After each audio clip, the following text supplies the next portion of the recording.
श्री शिवाय नमस्तोभ्यम। आप सभी भक्तों को श्रावण मास की हार्दिक शुभकामनाएं। आप सभी के जीवन में भगवान भोलेनाथ की विशेष कृपा सदैव बनी रहे।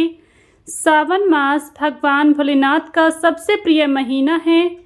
श्रावण मास में भक्त भगवान भोलेनाथ को प्रसन्न करते हैं, विशेष सामग्री चढ़ाकर भगवान भोलेनाथ की कृपा प्राप्त करते हैं। आज की इस वीडियो में आप सभी जानेंगे शिवलिंग पर क्या चढ़ाने से कौन सा फल मिलता है। शिवलिंग पर अगर आप ये चीज़ें अर्पित करते हैं तो आपको कैसे चढ़ानी चाहिए, इसके कुछ खास नियम भी हमारे शास्त्रों में बताए गए हैं। इसलिए आज की इस वीडियो में आप सभी जानेंगे श्रावण मास में शिवलिंग पर क्या चढ़ाने से कौन सा फल मिलता है। आज के इस वीडियो को आप सभी अंत तक जरूर देखिएगा। वीडियो अच्छी लगे तो प्लीज़ वीडियो को लाइक कीजिएगा। चैनल पर नए हैं तो चैनल को सब्सक्राइब कीजिएगा, बेल आइकन को प्रेस कर लेना, जिससे आप सभी को हिंदू धर्म से जुड़े सभी व्रत त्योहारों की वीडियोस देखने को मिलेंगी। इस साल श्रावण मास 11 जुलाई से शुरू होने वाला है। साथ ही श्रावण मास में भगवान भोलेनाथ की विशेष पूजा अर्चना की जाती है। भक्त शिवालय जाकर शिवलिंग का अभिषेक करते हैं, रुद्र अभिषेक करते हैं, साथ ही भगवान भोलेनाथ की मनपसंद चीज़ें अर्पित करती हैं। लेकिन इसके अलावा भी और बहुत सी कुछ ऐसी चीज़ें हैं जो शिवलिंग पर अर्पित की जाती हैं। शिव जी का कई प्रकार से द्रव्यों से अभिषेक किया जाता है और सभी तरह के अभिषेक का अलग अलग फल दिया जाता है। साथ ही शिव महापुराण के अनुसार किस द्रव्य से अभिषेक करने से क्या फल मिलता है, आज की इस वीडियो में आप सभी जानेंगे।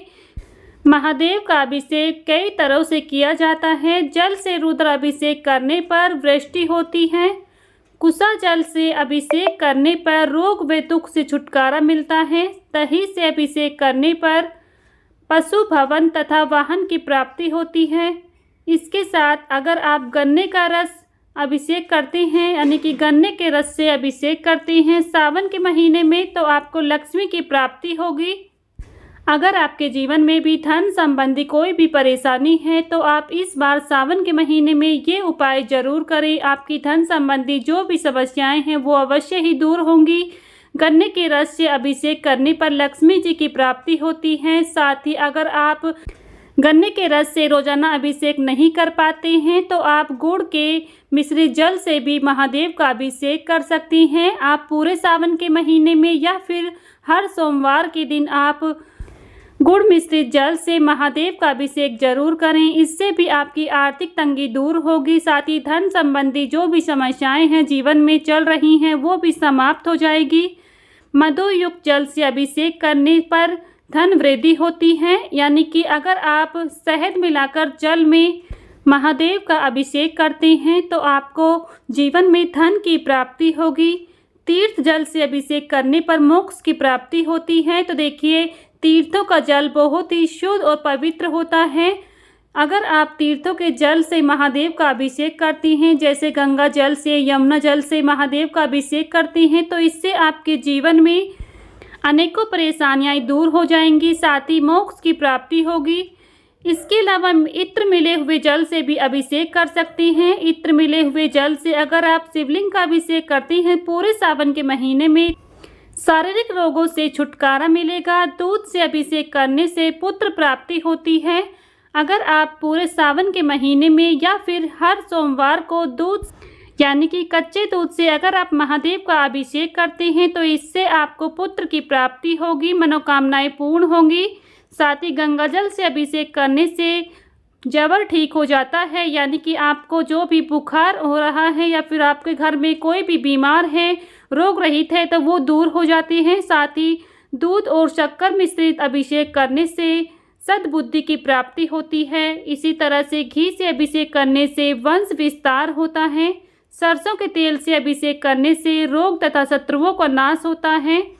शुद्ध शहद से रुद्र अभिषेक करने से पाप क्षय हो जाते हैं। अगर आप सावन के महीने में शुद्ध शहद से रुद्र अभिषेक करने से पाप क्षय हो जाते हैं, पाप क्षीण हो जाते हैं। इसके अलावा आप शिवलिंग पर कच्चे चावल चढ़ाते हैं तो इससे आपको धन संपत्ति की प्राप्ति होगी। तिल चढ़ाने से समस्त पापों का नाश होता है। आप शिवलिंग पर तिल अर्पित कर सकते हैं।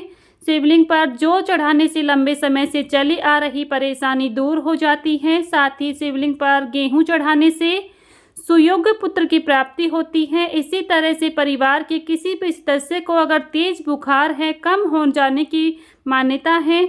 अगर आप शिवलिंग पर जल चढ़ाते हैं तो अगर आपका बच्चा पढ़ाई में कमज़ोर है तो आप शिवलिंग पर इस सावन के महीने में दूध में चीनी मिलाकर चढ़ा सकती हैं, जिससे बच्चों का मस्तिष्क तेज होता है। शिवलिंग पर गन्ने का रस चढ़ाने से सभी सांसारिक सुखों की प्राप्ति होती है। गंगा जल चढ़ाने से मनुष्य को भौतिक सुखों के साथ साथ मोक्ष की भी प्राप्ति होगी। साथ ही शहद अर्पित करने से टीबी, मधुमेह जैसी समस्याओं से राहत मिलती है। गाय के दूध से बना शुद्ध देसी घी चढ़ाने से शारीरिक दुर्बलता से मुक्ति मिलती है। इसी तरह से आंकड़े के फूल चढ़ाने से सांसारिक बाधाओं से मुक्ति मिलती है और मोक्ष की प्राप्ति होती है। शिवलिंग पर समी के पेड़ के पत्ते हैं, उन्हें चढ़ाने से दुखों से मुक्ति मिलती है। जीवन में जो भी दुख है, अगर आपके जीवन में किसी भी प्रकार का कोई भी दुख है, इस बार सावन के महीने में आप शिवलिंग पर रोजाना समी के पेड़ के पत्ते जरूर चढ़ाएं, जिससे आपके जीवन में दुखों से मुक्ति प्राप्त होगी। यदि आपके जीवन में पितृ किसी प्रकार से नाराज हैं, पितृ दोष लगा हुआ है, तो इस बार सावन के महीने में पितरों को प्रसन्न करने के लिए जरूर करें इस तरह से महादेव की पूजा। साथ ही पितरों को प्रसन्न करने के लिए आप महादेव को क्या अर्पित कर सकती हैं, आइए जान लेते हैं। यदि आप नाराज पितरों को प्रसन्न करना चाहते हैं तो इसके लिए आप शिवलिंग पर 16 दिनों तक रोजाना एक चावल अर्पित करें। साथ ही एक चावल का दाना अशोक सुंदरी पर भी अर्पित करें। इससे आपके जो नाराज पितर हैं वो प्रसन्न हो जाएंगे। शिवलिंग पर काले तिल चढ़ाने से भी पितृ दोष शांत होता है और साधक को पितरों का आशीर्वाद मिलता है। इतना ही नहीं बल्कि शिवलिंग पर काले तिल अर्पित करने से जातक को राहु के दुष्प्रभाव से भी मुक्ति मिल सकती है। साथ ही शिवलिंग पर शिव महापुराण में वर्णन मिलता है कि पितृदोष से मुक्ति के लिए जातक को अमावस्या के दिन पितृदोष निवारण के लिए पूजा करनी चाहिए, गीता का पाठ करना चाहिए। साथ ही इस दिन दान पुण्य करना चाहिए, ब्राह्मणों को भोजन भी करवाना चाहिए। इससे भी साधक को अपनी स्थिति में लाभ देखने को मिलेगा। साथ ही पूजा के दौरान कभी भी शिवलिंग की पूरी परिक्रमा नहीं करनी चाहिए। शिवलिंग के बाईं ओर से ही परिक्रमा शुरू करें और आधी परिक्रमा करने के बाद ही अपने स्थान पर आ जाएं। शिवलिंग पर अर्पित किए जाने वाली जलाधारी को कभी भी लांघना नहीं चाहिए। इसके साथ शिवलिंग पर तुलसी, सिंदूर, हल्दी, नारियल, शंख और केतकी के फूल कभी भी अर्पित नहीं करें। इन सभी बातों को ध्यान में रखकर इस बार सावन के महीने में आप पूरे सावन का लाभ उठाइए, साथ ही महादेव को प्रसन्न कीजिए। आज की वीडियो में बस इतना ही। वीडियो में मिलती हूँ फिर कल। तब तक के लिए सभी को हर हर महादेव, जय भोलेनाथ। आप सभी के जीवन में महादेव की कृपा सदैव बनी रहे।